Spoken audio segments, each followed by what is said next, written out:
Welcome to Freda Chando Analysis, ladies and gentlemen, from wherever you're watching us. And I want to say that I'm very much grateful to the support that you have rendered to this channel ever since we started. And on that breath, just allow me very quickly to request for two things. With profound humility, if you are watching our channel for the first time and you have not yet subscribed, kindly hit that subscribe button and click the notification bell so that whenever I do another video like this, YouTube will automatically notify you. The second one, kindly give our videos many likes so that YouTube can recommend them even to more viewers. There is something happening in Mount Kenya, a new power game that is going on very secretly. And very soon, before we know it, we are going to have an announcement, a bombshell, or maybe an earthquake bigger than that of Musalia Mudavadi, Moses Wetangula, and William Ruto. And if there is one person who is sitting quietly but pulling the strings, that man is Uhuru Kenyatta, the former president of Kenya. And it seems that Uhuru has not forgiven his former deputy, President William Samoei Ruto. Because at the heart of the power games that are going on, at the center is the son of Jomo. He started by instructing his lieutenants to support Rigathi Gachagua. And if you see people like Jeremiah Kioni, who is the Secretary General of the Jubilee Party, trying to rally their support around Rigathi Gachagua, then you know it is Uhuru Kenyatta who is speaking behind the curtain. Ngunjiri Wambugu, Kanini, Kega have come out very strongly and they want to support or rally their support around Rigathi Gachagua. It is said that Uhuru Kenyatta wants to rally all the Mount Kenya leaders who are supporting him to coalesce around one leader. And he wants Rigathi Gachagua to be this kingpin. But his efforts are being met by suspicion. There are those leaders who still feel that Mr. Uhuru Kenyatta is sneaking in Raila Amolo Odinga indirectly. They feel that after they have rallied their support, then Uhuru will tell them to support his handshake brother. And so they are still looking and meeting this information with a lot of suspicion. The other thing that is happening is that there are leaders who are made by William Samoei Ruto. And as it is, they still owe their allegiance to William Ruto. And so the talks about unity in central Kenya is something that they have not welcomed. Because according to the power arrangement, they feel that William Ruto should be given a two-term presidency of 2 years. Then when he goes, they believe that someone from Mount Kenya will be given this mantle. And at the peak of everything is Ndindi Nyoro, a young polished politician, rich in his own capacity, who is poised to take over. He has set his sight at the biggest prize. And people like Wahome, who is the minister or cabinet secretary in the Ministry of Water, are still loyal to President William Samoei Ruto. And so as these meetings go on, Uhuru Kenyatta wants to approach every bit with a lot of caution and very calculative. Now, this is what Uhuru is doing. He has rallied his troops, all those who supported him in the last general election are in this team. People like Joe Musheru, Karanja Kibisho, all those Mount Kenya politicians, especially those who are holding some positions. People like Ambassador Mudaura, they are in this power game. And number two, the Mount Kenya Foundation are fully behind these talks and they are ready to give money. There is this belief that Mount Kenya has got a considerable number of voters and they do not want to support any other candidate. At least that is what is being sold by those who are supporting the move by the former president. And while people like Ndindi Nyoro still believe that William Ruto should do his two-term limit, there is another school of thought that is arguing that William Ruto was given a chance to do a two-term limit of a deputy president, that is totaling to 10 years. And they are saying that given another 5 years to be a president, that is even more than enough. And they feel that after one term, he should now exit and leave someone from Mount Kenya.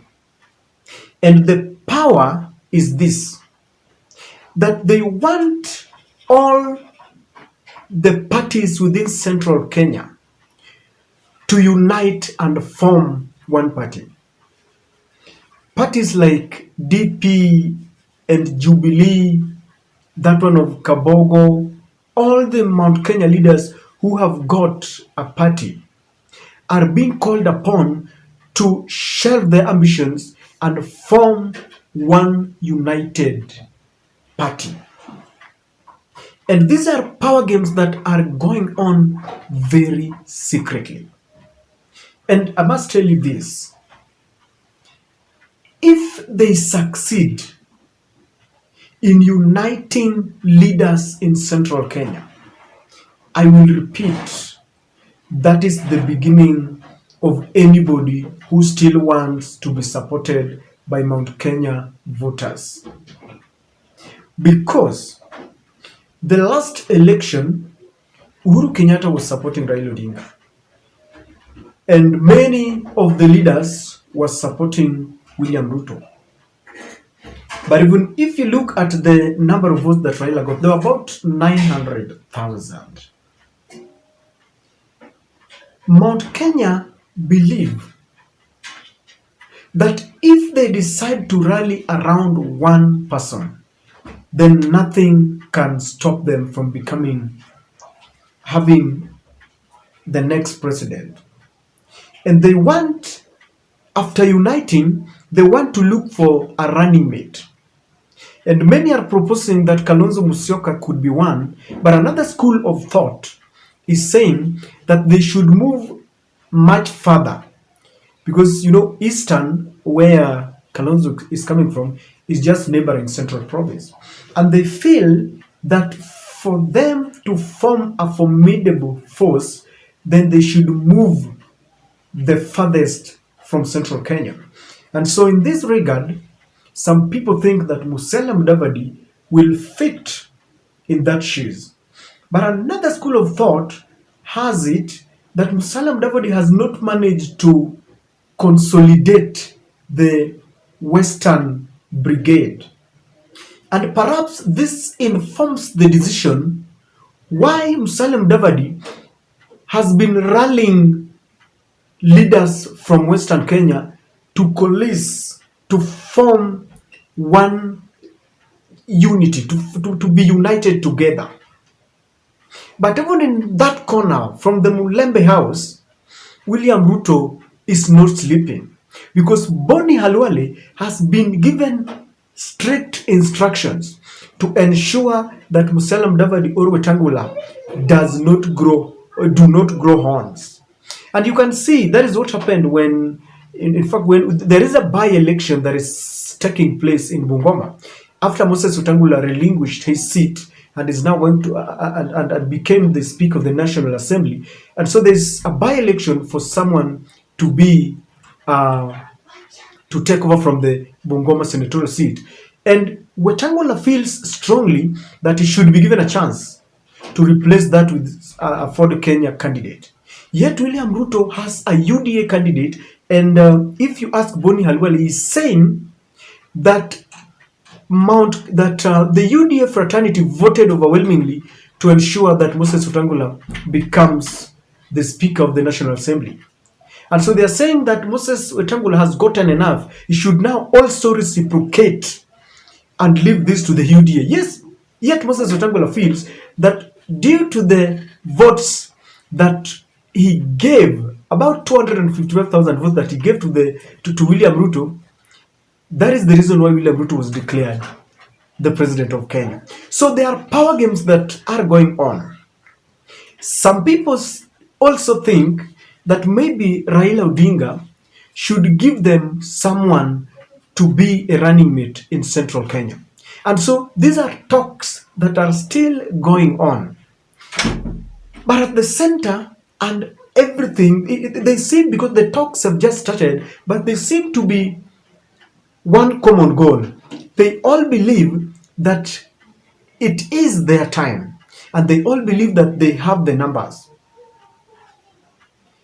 The other day, Ngwini Mutahi was saying that maybe William Samoei Ruto in 2027 will drop Rigathi Gachagua and he will pick Mudavadi. And so all these talks have been motivated by suspicions and the fear of the unknown in 2027. In the last voting, when they were voting for the East African Legislative Assembly nominees, Mount Kenya cried foul because they claimed that MPs from Rift Valley ganged up with other members of parliament from the coast and other regions to lock out members from Mount Kenya into getting a slot or to the Iala seat. And Rigathi Gachagua has always taken credit that he hurriedly informed his members to vote for Kanini Kega. And perhaps that is the reason why Kanini Kega has really welcomed the idea to coalesce around one person. And so even as we speak, the motivation around these talks is because there is a lot of suspicion between Rift Valley members of parliament and Mount Kenya members of parliament. After what happened during that election of nominees to the Iala, everyone went to its ethnic cocoon, Mount Kenya on their own and Rift Valley on their own. And there's a lot of suspicion, even though it's not coming out, very soon it will come out. Remember last time in their second bid, the former deputy president, William Samoei Ruto, played out as if nothing was happening. Yet there were these rumors that they were not reading from the same page with the former president, Uhuru Kenyatta. But in the fullness of time, it came out to the public and they started name calling, washing dirty linen in public. So even though Mount Kenya Rift Valley want to play out as if it is business as usual, it is not business as usual, ladies and gentlemen. And so Uhuru Muigai Kenyatta is up to something, and I believe he will succeed. The reason why I believe he will succeed is this. Rigathi Gachagua is a rich man, and so is Uhuru Kenyatta. So if it is about rallying supporters around him, this will succeed. And Rigathi Gachagua is an ambitious man. He's got political ambitions. If you look at the history, how he got the position of the running mate, even after they had voted in Kithure Kindiki, then you'll understand what I mean. And what Kenya has got the numbers. And Uhuru Kenyatta is determined. It is a sweet revenge. And revenge is served best when it is hot. And how do you know that it is hot? It is hot when someone needs you more than you need him. This is what I mean. In 2027, William Ruto will need Uhuru Kenyatta. William Ruto will need Mount Kenya more than Mount Kenya will need him. And that is when revenge will be served to him, when it is sweet and hot.